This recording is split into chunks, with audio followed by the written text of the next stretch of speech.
everybody. Our speaker for today is Nirbhay Lumde. He is the head of Sustainability and CSR Asia Pacific, SBU at CGI. I'll kickstart with our first question. What, according to you, are the CSR activities in CGI involved in India? And what does a typical day as the head of Sustainability and CSR look like? Thanks for asking that, Darshna. I think it's always a pleasure to speak about what we do and which is very close to our heart. When it comes to CSR, corporate social responsibility, it's one of our core values at CGI. And we drive, we have got three broad strategic areas that are tagged to the larger goal. We call it people, community, and climate. Under people, we work very closely with not-for-profits, like-minded institutions, including our clients, to take up programs around improvement of education, technology, more around inclusion. These programs include promotion of science, technology, engineering, and maths, the STEM, providing school scholarship, including tech scholarship to promote women in tech and entrepreneurship. And the other engagement that we also do around is mentoring school and college students to be work ready as and when these students are graduated. That comes under the people. The second priority, what we call it community, where CGI members come together, build solutions. We call it pro bono, tech pro bono projects. They build technology solutions to NGOs. These could be as simple solutions like looking at revamping their websites, or could be rehashing their internal process and systems, and also looking at some of the engagements around keeping, how do we increase efficiency with NGOs? So typically these engagements around volunteering and pro bono initiatives by CGI members through our NGO partners. The last priority, we call it climate, which is a core area, which is around, while internally we tied to the goal of reaching net zero by 2030. We drive engagements around plantation drives, lake rejuvenation, promoting clean cooking among communities. So when it comes to your expertise of working in the developing strategy and building systems for driving CSR initiatives, executing large-scale social and carbon offset initiatives, and building strategy to engage employees, what are the essential skill sets required to working in these areas? Before I could go to skill set, I think one thing I would like to mention is the career in this space has a lot to do with reading, a lot to do with researching, and a lot to do with traveling. I think one needs to have these three things in for sure. To begin, maybe these are the basic competencies of someone who really want to evolve as leader in this space. From a skill set point of view, for sure, I think you need to have enough articulation skills for sure. The way a problem is seen by an NGO or a not-for-profit is very different. The way board looks at a problem. The language that is spoken by an NGO and the language that's spoken by a CSR leader and the language that's understood at a board level are very, very different. So therefore, articulation is very, very important. The articulation purely comes from two, three things I would like to mention. One, for sure, I think larger understanding of the space, social indicators, human development index, the UN Sustainable Development Goals, the larger compliance, one needs to have an understanding for sure. That's one sure, I think I would make it forefront of the first competency. The second thing I think I would like to mention is for sure is about being open, willingness to hear to the larger narratives about solving a bigger problem. Being part of a corporate, you cannot be being right or being left. So therefore, you need to really pay attention to what are the strategic goals that are tied to the CSR goals, and what the problem that you're solving, and how well you are able to go back to your board and convey the board saying that how it's going to help the corporate in terms of building a larger narrative to the company to speak in its either shareholders, adding a value to the shareholders, or going back to stakeholders and telling a story that is well within the larger framework of business. The third thing I really pay attention to skill set is about you need to be a people manager for sure. That being said, it's not about managing people in your own team, but also managing your own employees as your brand ambassador to take the program to not only to the grassroots, but also looking at a strategic initiative to work with HR in terms of employee engagement, work with your legal team to meet the compliances, work with your CFO and the larger finance team being compliant. And of course, there's a grant management for sure. It's also equally important working with your marketing, especially marketing and communication team, to building a larger story. So therefore, you also need to be, while I said articulation, but you also need to really write well, write in short terms or short languages so that it's communicated really well. The last thing for sure, I think I said that you need to be really tech savvy for sure. This world believes in technology. How do you leverage technology to really amplify the story that you're trying to solve? So the pioneering Indian engineering colleges are producing many more modern innovations in the area of sustainable housing, water and climate challenges, sanitation, amongst others. But is there scope? But their scope is still mostly constrained. How do you think we could make these breakthroughs accessible to a wider range of society? I think you brought an interesting an area which is about how do we leverage youth, especially the Gen Zs, who are trying to address or build solutions that are scalable. It's very, very important to understand, I think, innovation is important. Innovation that is working is also equally important. And innovation that really scales up it's significantly important when you look at scaling up. Today, when we look at youth and innovation, I think we are fairly doing good in terms of the opportunities, the platform that these youth have to showcase these innovative solutions to solve the larger challenges, the social challenge that we are really grappling with, especially a country like ours. Second, there are platforms not only about showcasing what they have really, really believed in and built it. These platforms are really part fund. In fact, there are platforms which really, I'm not talking about just about commercial startup. There are also avenues startups which are supporting our incubators for supporting social startups in this space, which really fund in terms of the programs that have potential to scale. Third thing, a good number of corporates are also managing something called in-house incubators, which bring in the youth who are solving the bigger problems to incubate, helping them to accelerate some of these solutions, give them the knowledge about the market, and also help them with business acumen so that they really sell well and there's a more adaptation when they go to the market. The last one, I am sure you would agree with me, a good number of corporates are also looking at, though the complaint from a CSR point of view in India say that a company needs to have a 3 years experience in terms of an NGO to take up the program. We are working with NGOs which are close to 4 or 5 years experience, who really were incubated about 4 years back with equal passion, who have the skill set to looking at the scaling of program. Because traditionally NGOs have been solving the problem, but they are individual who are leading solving the problem, who are more traditional grounds of work, kind of work that they have been doing. You have got a new age, the youth coming up with solutions. How do we scale up programs? How do we cut the time to scale up the program? So therefore, there are avenues, there are platforms, there are funding opportunities. And of course, I'm talking about corporates adopting some of this practice and taking to scale up these solutions. There are avenues, but it's not at the speed at which the colleges or the kids, the students really think to be solved or to scaled up. These really take time because you're solving a problem because some of these conditions are not in our control. We are solving a problem that does not belong to us. So therefore, going back to the community, solving a big problem needs enough amount of time to invest, having a buy-in to the problem that we are solving with them. Right. Agreed.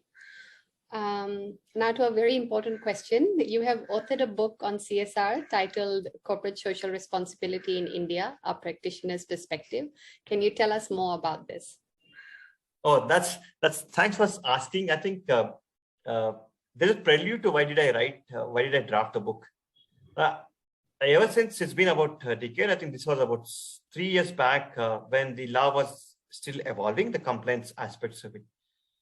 And there are plenty of amendments that are taking place within CSR.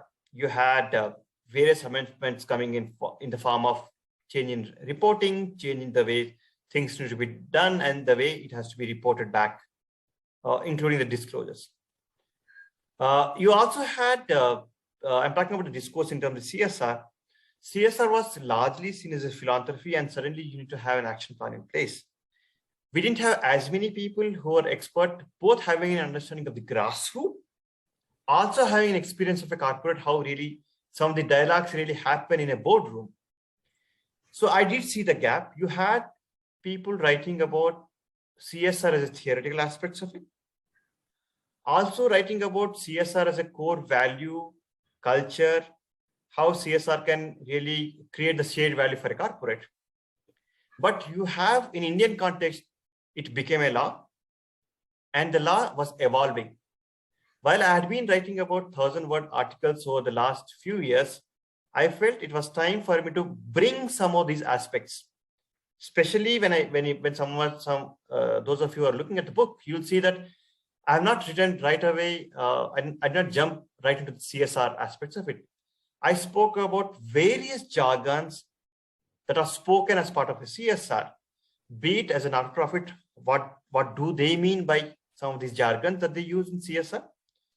How corporates in their annual reports, they write about CSR, leading from philanthropy to charity to CSR, CSR strategy, to blended finance. So there are various aspects of CSR when you look at it. So I brought in various jargon that have been used.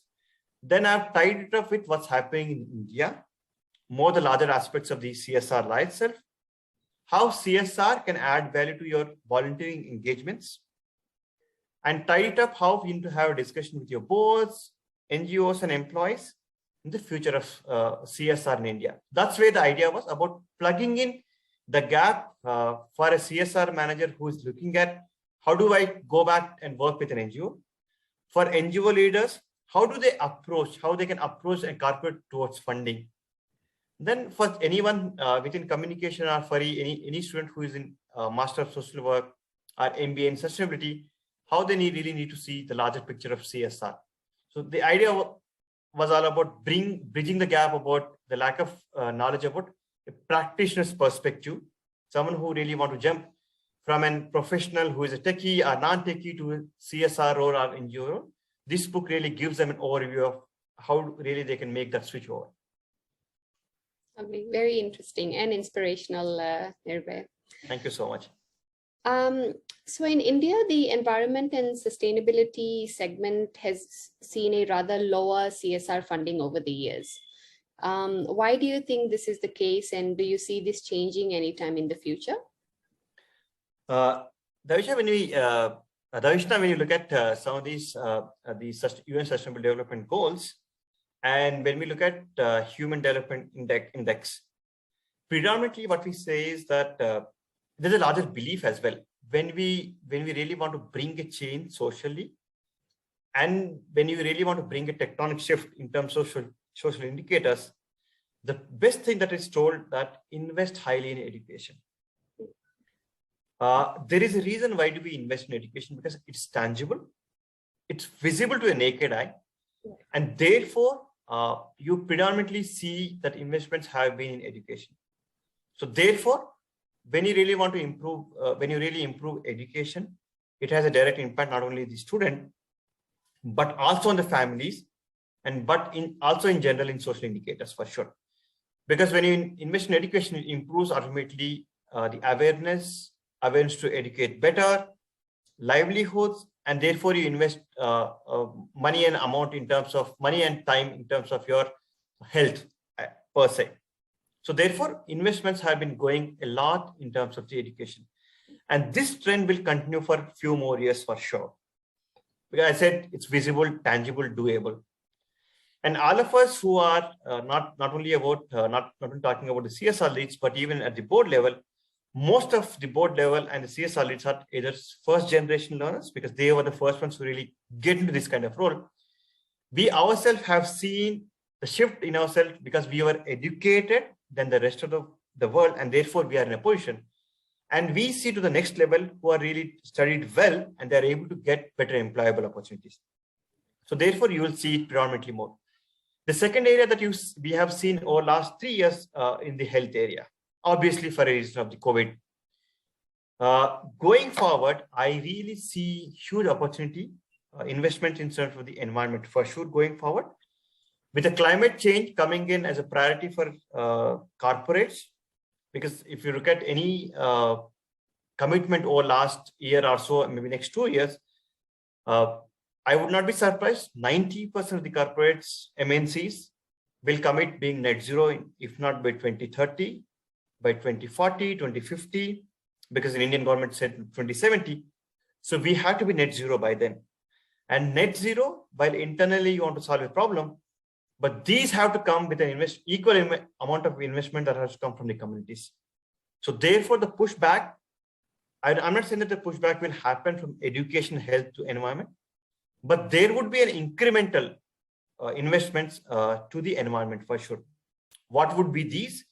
I would foresee a good amount of investments will be in terms of plantations, greening the landscape for sure. Afforestation will be big time for sure. I see an opportunity in terms of soil conservation. Water security will be the biggest thing for sure. That's going to come. I won't be surprised. A good amount of good number of corporates going to put in money in terms of organic farming, because we speak about good health. We speak about health as an area. I think organic farming should also see a good amount of investments for sure going forward. And of course, superfood, organic farming, some of these investments do qualify. Therefore, I would certainly see.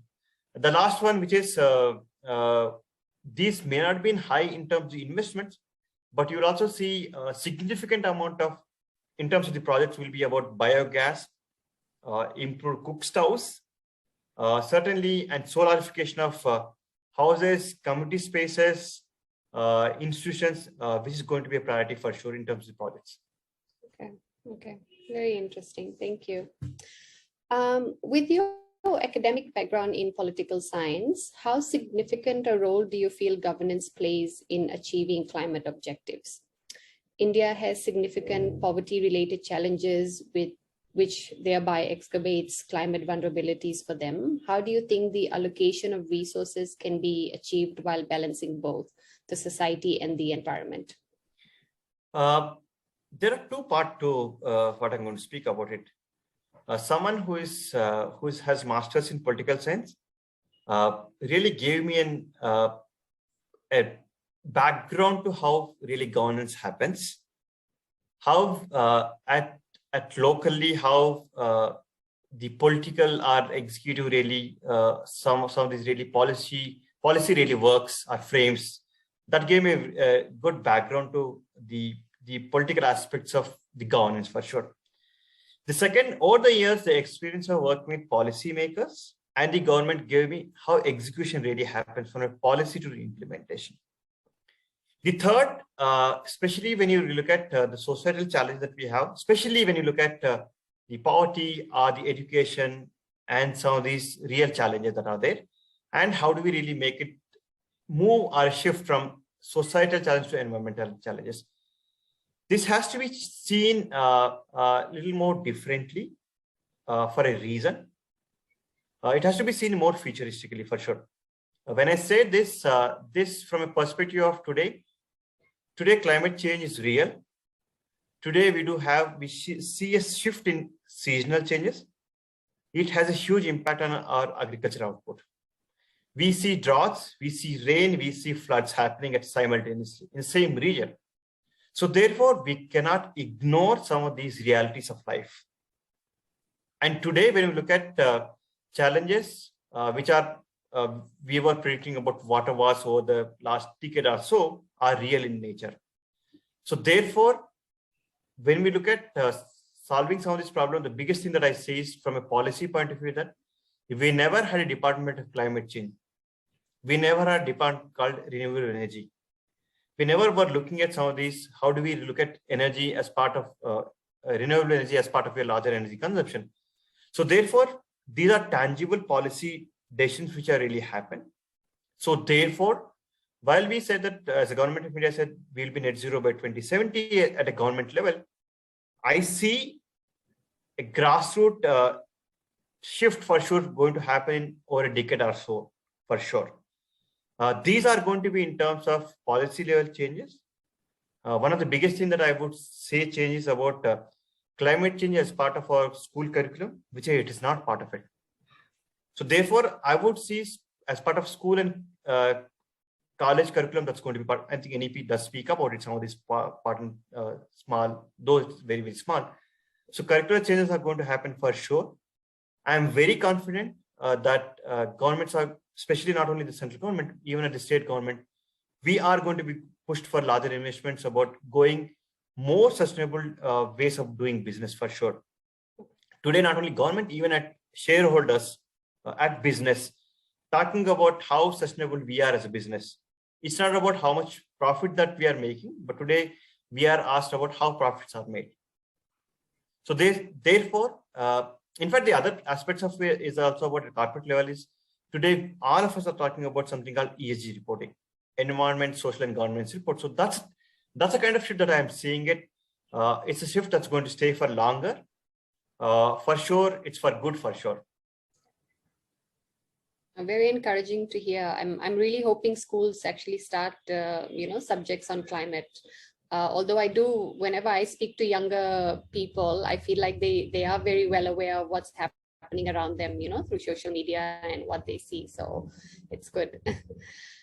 Across multiple corporate and non-governmental organizations, you've taken on a variety of operational, managerial, and strategic roles.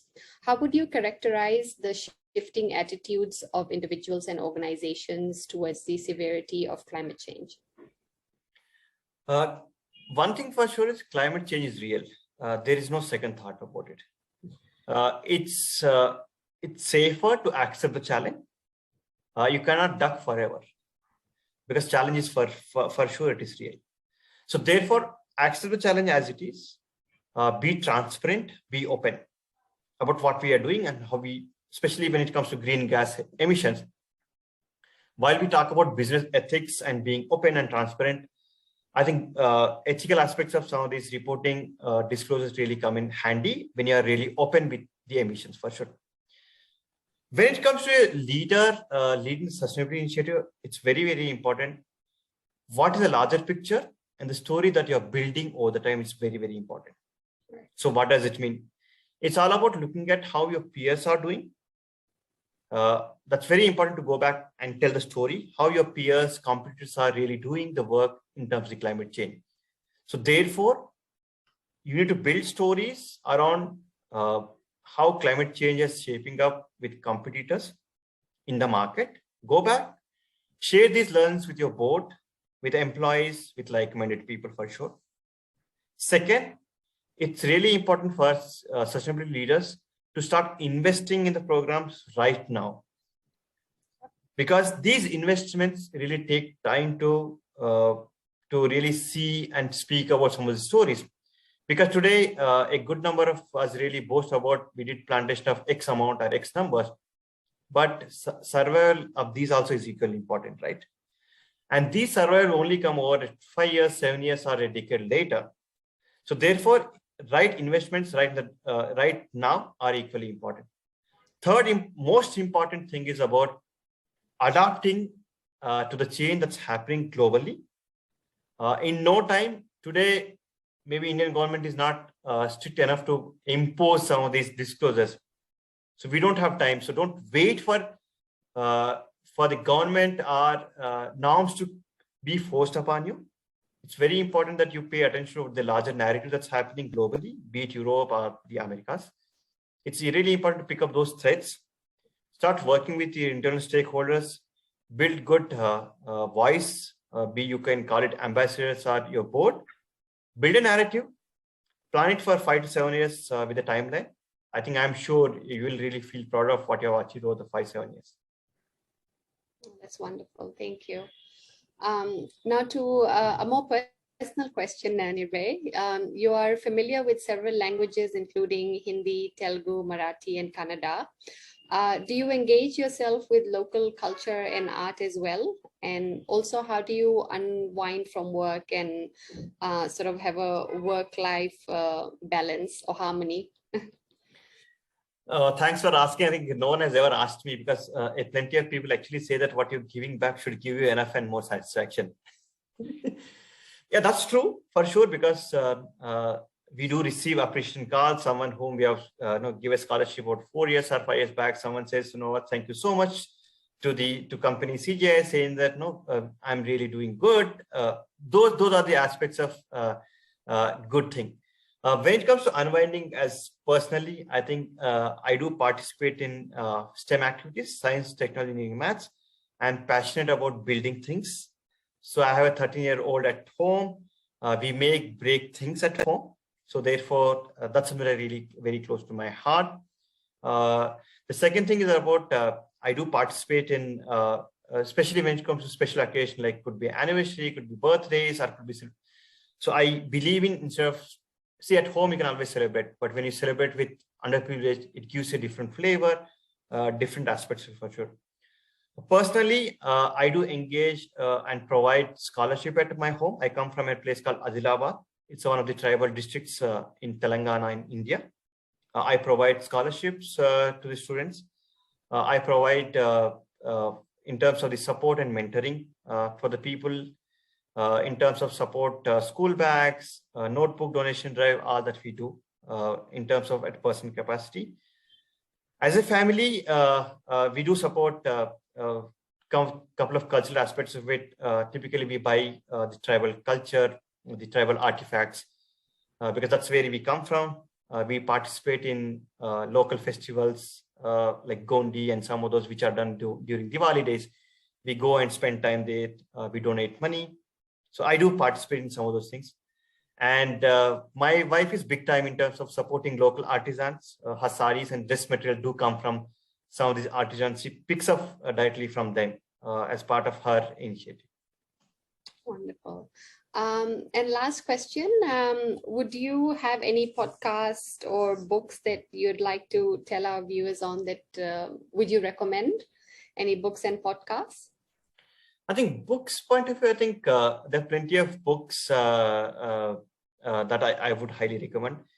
Instead of I think books, I would say that I think for sure I would say that Harvard Business Review about CSR and sustainability is something that they should read about, because a good amount of commentary is put in there. If you're asking me two books that I would certainly recommend, I'm not getting the names. One is for sure is Balance. I think it's a case story about one of the car manufacturing, which speaks about building sustainable development. Building a sustainable solution business case. The latest book that I read about, I think Outlast, very, very recent one. Again, similar to about how sustainable business can be really built. I think there's another book about more like a commentary, I think Doing Good, Being Good. I'm not recollecting the name for sure.